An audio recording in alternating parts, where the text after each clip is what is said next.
ತಾವೆಲ್ಲ ನಮಗೆ ಅತಿ ಹೆಚ್ಚು ಸೀಟನ್ನು ಕೊಟ್ಟು ಕಾಂಗ್ರೆಸ್ ಪಕ್ಷ 136 ಸೀಟ್ ಬರಲಿಕ್ಕೆ ತಾವೆಲ್ಲ ಕಾರಣಕರ್ತರಾಗಿದ್ದೀರಿ. ತಮ್ಮೆಲ್ಲರೂ ಕೂಡ ಕಾಂಗ್ರೆಸ್ ಪಕ್ಷದ ಅಧ್ಯಕ್ಷನಾಗಿ ನಿಮ್ಮೆಲ್ಲರೂ ಕೂಡ ನಾನು ಅಭಿನಂದಿಸ್ತೇನೆ. ಇರ್ಲಿ ಬಿಡಿ, ಅವರು ಟಿವಿ ಇದನ್ನ ರೆಕಾರ್ಡ್ ಮಾಡಿ ಕಳಿಸ್ತಾವ್ರೆ, ನಿಂತ್ಕೊಳ್ಳಿ. ನಾನು ಕಾಣ್ತಾ ಇದ್ದೀನಿ ತಾನೆ, ಸುಮ್ಮನೆ ಕೂತ್ಕೊಳ್ರಿ. ನೀವೊಬ್ಬ ಕೂತ್ಕೊಳ್ಳಪ್ಪ ಹೋಲಿ. ಆಯ್ತು ಆಯ್ತು ಆಯ್ತು ಆಯ್ತು ಬಿಡು. ಬಂಧುಗಳೇ, ಕಾಂಗ್ರೆಸ್ನ ಆಚಾರ ವಿಚಾರವನ್ನ ಪ್ರಚಾರ ಮಾಡಲಿಕ್ಕೆ ನಾವೆಲ್ಲ ಇಲ್ಲಿಗೆ ಬಂದಿದ್ದೇವೆ. ಇವತ್ತು ಯಾದಗಿರಿಗೆ ಬಹಳ ಸುದಿನ. ಎಐಸಿಸಿ ಅಧ್ಯಕ್ಷ ಅಂತ ಖರ್ಗೆ ಸಾಹೇಬರು, ಮುಖ್ಯಮಂತ್ರಿಗಳು, ನಾನು ಮತ್ತು ಎಲ್ಲ ನಮ್ಮ ಹಿರಿಯ ನಾಯಕರುಗಳೆಲ್ಲ ಇವತ್ತು ನಿಮ್ಮ ಮುಂದೆ ಬಂದಿದ್ದೇವೆ. ಇವತ್ತು ಪಾರ್ಲಿಮೆಂಟ್ ಎಲೆಕ್ಷನ್ ಬಂದಿದೆ. ಇದೇ ಒಂದು ವರ್ಷದಿಂದ ಅಸೆಂಬ್ಲಿ ಎಲೆಕ್ಷನ್ ಬಂದಿತ್ತು. ನೀವೆಲ್ಲ ನಮ್ಮ ಮೇಲೆ ವಿಶ್ವಾಸವಿಟ್ಟು ನಂಬಿಕೆ ಇಟ್ಟು ನಮಗೊಂದು ಶಕ್ತಿ ಕೊಟ್ರಿ. ಪ್ರಜಾಧ್ವನಿ ಯಾತ್ರೆ ಮಾಡ್ದೋ. ರಾಹುಲ್ ಗಾಂಧಿ ಅವರು ಈ ದೇಶದ ಒಗ್ಗಟ್ಟು ಮಾಡಬೇಕು ಅಂತೇಳಿ ಭಾರತ್ ಜೋಡೋ ಯಾತ್ರೆಯನ್ನ ಕಾಶ್ಮೀರಿಂದ ಕನ್ಯಾಕುಮಾರಿಯಿಂದ ಕಾಶ್ಮೀರವರೆಗೂ ನಡೆದ್ರು. ಈಗ ಮತ್ತೆ ಒಂದು ಭಾರತ್ ಜೋಡೋ ನ್ಯಾಯ ಯಾತ್ರೆ ಅಂತ ಹೇಳಿ ಮಣಿಪುರದಿಂದ ಮುಂಬೈವರೆಗೂ ಕೂಡ ಮಾಡಿದ್ದನ್ನ ತಾವೆಲ್ಲ ನೋಡಿದ್ದೀರಿ. ಕಾರಣ ಏನಕ್ಕೆ ಅಂದ್ರೆ ಈ ನಿರುದ್ಯೋಗ, ಭಾರತದಲ್ಲಿರುವಂತಹ ವೈಷಮ್ಯ, ದ್ವೇಷ ಇವೆಲ್ಲ ದೂರ ಮಾಡಬೇಕು, ಜನರನ್ನ ಒಗ್ಗಟ್ಟಿಂದ ಇಡಬೇಕು. ಬೆಲೆ ಏರಿಕೆಯಿಂದ ಜನ ತತ್ತರಿಸ್ತಾ ಇದ್ದಾರೆ, ಉದ್ಯೋಗ ಸಿಗ್ತಾ ಇಲ್ಲ. ಇದನ್ನ ವಿಚಾರವನ್ನ ತಿಳಿಸಬೇಕು, ಜಾಗೃತರು ಮಾಡಬೇಕು ಅಂತ ಹೇಳಿ ಒಂದು ದೊಡ್ಡ ತೀರ್ಮಾನವನ್ನ ಇಡೀ ರಾಷ್ಟ್ರದಲ್ಲಿ ಇಲ್ಲಿವರೆಗೂ ಯಾವ ನಾಯಕರು ಕೂಡ ಮಾಡಲಿಲ್ಲ ಅಂತ ಒಂದು ದೊಡ್ಡ ಪ್ರಯತ್ನವನ್ನ ಮಾಡಿ ನಮಗೆಲ್ಲ ಒಂದು ಶಕ್ತಿಯನ್ನ ಕೊಟ್ರು. ಅವ್ರು ಎಲ್ಲೆಲ್ಲಿ ಹೆಜ್ಜೆ ಹಾಕಿ ಕಾಲಿಟ್ಟು ಹೋದ್ರೋ ಎಲ್ಲ ಕಡೆನೂ ಕೂಡ ಕಾಂಗ್ರೆಸ್ ಪಕ್ಷ ಚಾಮರಾಜನಗರದ ಹಿಂದೆ ಹಿಡಿದು ಬಳ್ಳಾರಿ ಮುಟ್ಟೋವರೆಗೂ ಎಲ್ಲ ಕಡೆನೂ ಕೂಡ ಕಾಂಗ್ರೆಸ್ ಪಕ್ಷ ಎಲ್ಲ ಸೀಟು ಕೂಡ ಗೆಲ್ತು ಅನ್ನೋದನ್ನ ಹೇಳಲಿಕ್ಕೆ ನನಗೆ ಬಹಳ ಹೆಮ್ಮೆ ಆಗ್ತಾ ಇದೆ. ನಾನು ಯಾಕೆ ಈ ಮಾತು ಹೇಳ್ತಾ ಇದ್ದೀನಿ ಅಂದ್ರೆ, ನಿಮ್ಮೆಲ್ಲರ ಸಹಕಾರ, ನಿಮ್ಮ ನಂಬಿಕೆ ಏನು ಆ ಮಧ್ಯದಲ್ಲಿ ಜನರು ಏನು ನೋವನ್ನ ಹೇಳ್ಕೊಂಡ್ರಿ, ಅದಕ್ಕೆಲ್ಲ ಉತ್ತರವನ್ನ ಕೊಡ್ಲಿಕ್ಕೆ ಪ್ರಯತ್ನವನ್ನು ಮಾಡಿದ್ದು. ನಿಮ್ಮ ಶಾಸಕರು ಹೇಳ್ತಾ ಇದ್ರು, ಕಾಂಗ್ರೆಸ್ ಪಕ್ಷ 5 ಗ್ಯಾರಂಟಿ ಕೊಡ್ತು, 5 ಗ್ಯಾರಂಟಿಗಳನ್ನ ಅನುಷ್ಠಾನಕ್ಕೆ ತಂದು ಅಂತ ಹೇಳಿ.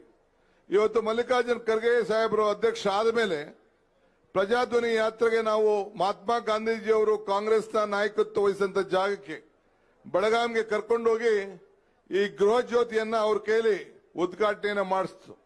ಈ ಗೃಹ ಜ್ಯೋತಿ ಪ್ರತಿಯೊಬ್ಬರು ಕೂಡ 200 ಯೂನಿಟ್ ಉಚಿತವಾಗಿ ವಿದ್ಯುತ್ ಶಕ್ತಿಯನ್ನ ಕೊಡುವಂತ ಕಾರ್ಯಕ್ರಮವನ್ನು ನಾವು ರೂಪಿಸ್ತೋ. ನಾನು ನಿಮ್ಗೆಲ್ಲರೂ ಕೂಡ ಒಂದು ಪ್ರಶ್ನೆ ಕೇಳಲಿಕ್ಕೆ ನಾನು ಬಯಸ್ತೇನೆ. ಈಗ ಬಿಜೆಪಿಯವರು ಅಧಿಕಾರದಲ್ಲಿ ಹಿಂದೆ ಇದ್ರು, ಅನೇಕ ಭರವಸೆಗಳನ್ನು ಕೊಟ್ಟರು. ಕೊಟ್ಟಂತ ಭರವಸೆಗಳನ್ನ ನಿಮ್ಗೆ ಈಡೇರಿಸಿದ್ರ ಇಲ್ವಾ ಅನ್ನೋ ಒಂದು ಪ್ರಶ್ನೆ.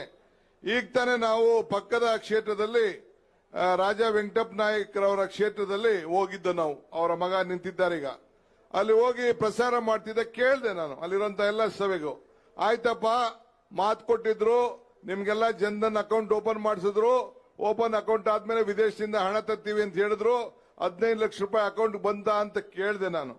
ಎಲ್ಲರೂ ಕೂಡ ಯಾರು ಒಬ್ರು ಕೂಡ ಬರಲಿಲ್ಲ ಅಂತ ಹೇಳ್ತಿದ್ರು. ನಿಮ್ಗೆ ಯಾರಿಗಾರು ಬಂತಾ? ಇಲ್ಲ ಸ್ಟೇಜ್ ಮೇಲೆ ಇರೋರ್ಗೆ ಯಾರಿಗಾರು ಬಂದಿದ್ಯಾ? ಯಾರಿಗೂ ಬರಲಿಲ್ಲ. ಓಲಿ ನಿಮ್ಮ ಆದಾಯ ಏನಾರು, ರೈತರಿಗೆ ಏನಾರು ಆದಾಯ ಡಬಲ್ ಆಯ್ತಾ? ಏನಾರು ಹೆಣ್ಮಕ್ಳಿಗೆ ಏನಾರು ಒಂದ ಸ್ಪೆಷಲ್ ಆಗಿ ಏನಿಲ್ಲ.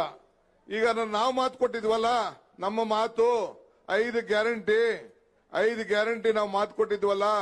5 ಗ್ಯಾರಂಟಿ. ಒಂದು, ಉಚಿತವಾಗಿ ಕರೆಂಟ್ ಕೊಡುವಂತದ್ದು. ಎಲ್ಲರೂ ಕೂಡ ಫ್ರೀ ಕರೆಂಟ್ ಬರ್ತಾ ಇದೆಯಾ? ಇಲ್ಲ. ಯಾರ್ಯಾರು ಕರೆಂಟ್ ಬರ್ತಾ ಇದೆ ಕೈ ಎತ್ತಿ ನೋಡೋಣ. ಎಲ್ಲ 90% ಬರ್ತಾ ಇದೆ. 1,50,00,000.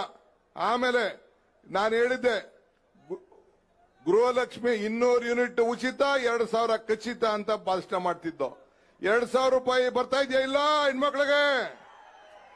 ಸದ್ಯ ಗಂಡಸರು ಅವ್ರ ಹೆಂಗಸ್ರಿಗೆ ಬರ್ತಾ ಇದೆ ಅಂತ ಅವರು ಕೈ ಎತ್ತಾ ಇದ್ದಾರೆ. ಪರವಾಗಿಲ್ಲ. ಏನ್ರಯ್ಯ, ನಿಮ್ ಮನೆಯವ್ರಿಗೆಲ್ಲ ಬರ್ತಾ ಇದೆ ಏನ್ರಯ್ಯ? ನಾವ್ ಯಾಕೆ ಅಂದ್ರೆ ಹೆಣ್ಣು ಮಕ್ಳ ಮೇಲೆ ಸ್ವಲ್ಪ ನಂಬಿಕೆ ಜಾಸ್ತಿ ನಮ್ಗೆ. ನೀವೇನಾರ ಎತ್ಕೊಂಡು ದುಡ್ಡು ಎತ್ಕೊಂಡು ಎಲ್ಲಾರು ಬೇರೆ ಕಡೆ ಹೊಟ್ಟೋಯ್ತೀರಿ ಅಂತ. ಓಕೆ, ಬರ್ತಾ ಇದೆ 2,000 ಬರ್ತಾ ಇದೆ.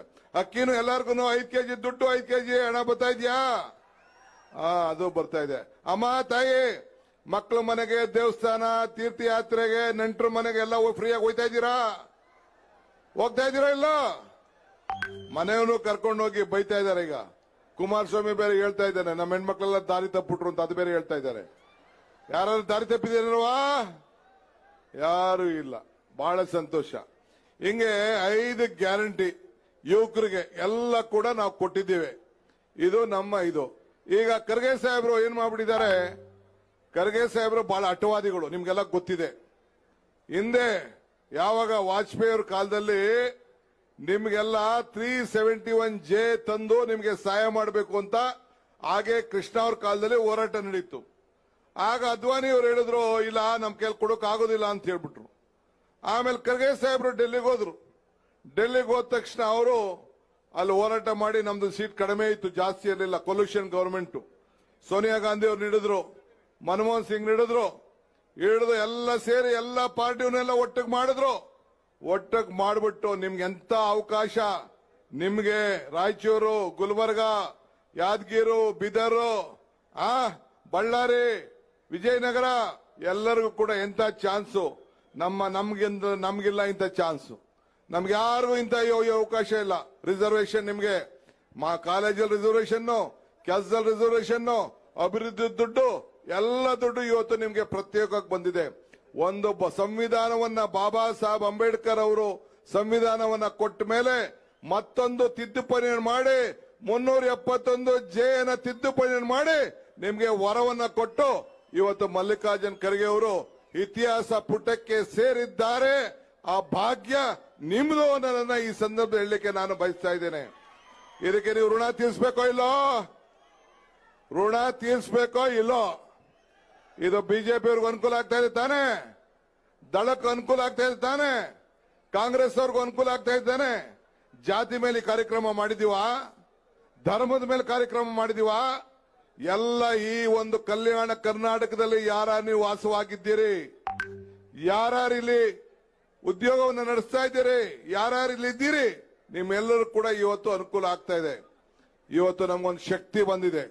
ಒಳ್ಳೆ ಜನ ಕೂಡ ಹೊರಗಡೆನೂ ಕೂಡ ಇನ್ನೂ ಬಹಳ ಜನ ಇದ್ದಾರೆ. ಇವತ್ತು ನಾನು ಎಲೆಕ್ಷನ್ ಟೈಮಲ್ಲಿ ಮಧ್ಯ ಇಲ್ಲೆಲ್ಲ ಬಂದಿದ್ದೆ, ಈಗ ಭಾಗದಲ್ಲಿ ಬಂದಾಗ ಒಂದು ಮಾತು ಹೇಳಿದ್ದೆ. ಏನ್ ಹೇಳಿದ್ದೆ? ಕಮಲ ಕೆರೆಯಲ್ಲಿದ್ದರೆ ಚಂದ, ತೆನೆ ಹೊಲದಲ್ಲಿದ್ದರೆ ಚಂದ, ಈ ದಾನ ಧರ್ಮ ಮಾಡುವ ಕೈ ಅಧಿಕಾರದಲ್ಲಿದ್ರೆ ಮಾತ್ರ ಚಂದ ಅಂತ ಹೇಳಿದೆ. ಈ ಅಧಿಕಾರ, ಈ ಕೈ ಅಧಿಕಾರ ಇದ್ದಕ್ಕೆ ಏನಾಯ್ತು?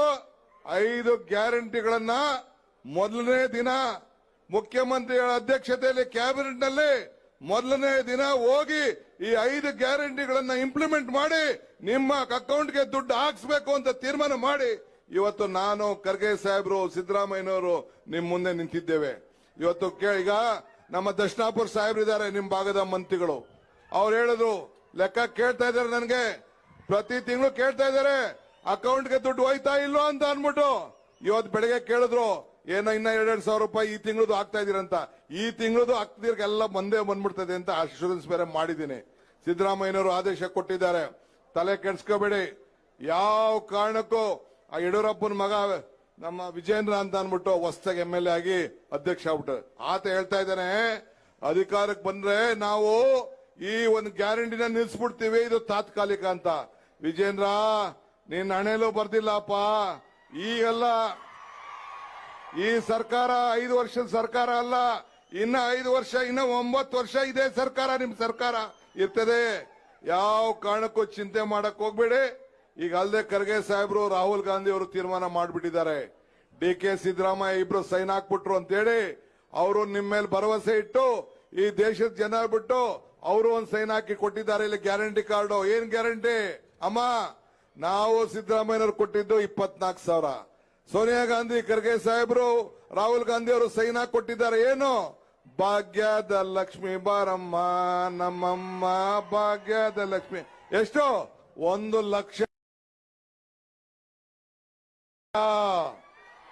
1 ಲಕ್ಷ ಆಮೇಲೆ ಹಾಸ್ಪಿಟ್ಲ್ಗೆ ನೀವೆಲ್ಲ ಹಾಸ್ಪಿಟ್ಲ್ಗೆ ಹೋಗ್ತೀರಲ್ಲ, ಆರೋಗ್ಯ ಹೆಚ್ಚು ಕಮ್ಮಿ ಆದ್ರೆ 25 ಲಕ್ಷವರೆಗೂ ಯಾರು ಕೂಡ ಎಲ್ಲ ಇನ್ಸೂರೆನ್ಸ್ ಕವರೇಜು. 25 ಲಕ್ಷವರೆಗೂ ನಮ್ಮ ಯುವಕರಿಗೆ, ಕೆಲಸ ಇಲ್ದದವ್ರಿಗೆ ಟ್ರೈನಿಂಗ್ ಕೊಟ್ಬಿಟ್ಟು ನಾವು 3,000 ಕೊಟ್ಟಬೇಕು ಅಂತ ನಾವು ಸಿದ್ದರಾಮಯ್ಯ ಮುಖ್ಯರದೇ ತೀರ್ಮಾನ ಮಾಡಿದ್ರೆ, ಆಗುದಿಲ್ಲ ಕಣಯ್ಯ ಅಂತ ರಾಹುಲ್ ಗಾಂಧಿ ಅವರು, ಖರ್ಗೆ ಸಾಹೇಬರು 1 ಲಕ್ಷ ಕೊಡೋದಂತ ತೀರ್ಮಾನ ಮಾಡ್ಬಿಟ್ಟಾರೆ 1 ವರ್ಷಕ್ಕೆ. ಇಂಥ ಚಾನ್ಸ್ ಬಿಡ್ತೀರಾ? ನೀವು ಕೇಳಬೇಕು ಬಿಜೆಪಿ ಅವ್ರಿಗೆ. ಬರೀ ಪುಟ್ಟಿ ಖಾಲಿ ಮಾತು, ಬರೀ ಖಾಲಿ ಮಾತು, ಬರೀ ಖಾಲಿ ಮಾತು, ಬರೀ ಟಿಂಗ್ ಟಿಂಗ್ ಟಿಂಗ್ ಟಿಂಗ್ ಟಿಂಗ್ ಅಂತ ಇದನ್ನ ಬುಡ್ಬುಡ್ ಕೇಳಾಡ್ತಾರಲ್ಲ. ಬರೀ ಪುಟ್ಟಿ, ಬೇವಿನ ಸೊಪ್ಪು, ನಂದೇ ಬೆಳಗೋ ಪೂಜಾರಿ ಅಂತ ನಮ್ ಕಡೆ ಬರ್ತಾರೆ, ಖಾಲಿ ಮಂತ್ರದ ಹೊಡ್ಕೊಂಡು ಹಂಗ್ ಹೊಡ್ಕೊಂಡು ಬರ್ತಾ ಇದಾರೆ. ನಾನ್ ಹೆಚ್ಚಿಗೆ ಮಾತಾಡಕ್ ಹೋಗುದಿಲ್ಲ. ಇನ್ನ ಜೀವರ್ಗಿಗೆ ಹೋಗ್ಬೇಕು ನಾವೆಲ್ಲ. ನಿಮ್ದು ಒಂದೇ ಒಂದು ಗುರಿ, ನಾವಿದ್ದೇವೆ, ನಿಮ್ ರಕ್ಷಣೆ ಮಾಡ್ತೇವೆ, ರೈತರ ಬದುಕು ಹಸನ ಮಾಡ್ತೇವೆ, ಕೊಟ್ಟ ಮಾತು ಉಳಿಸ್ಕೊಂಡಿದ್ದೇವೆ.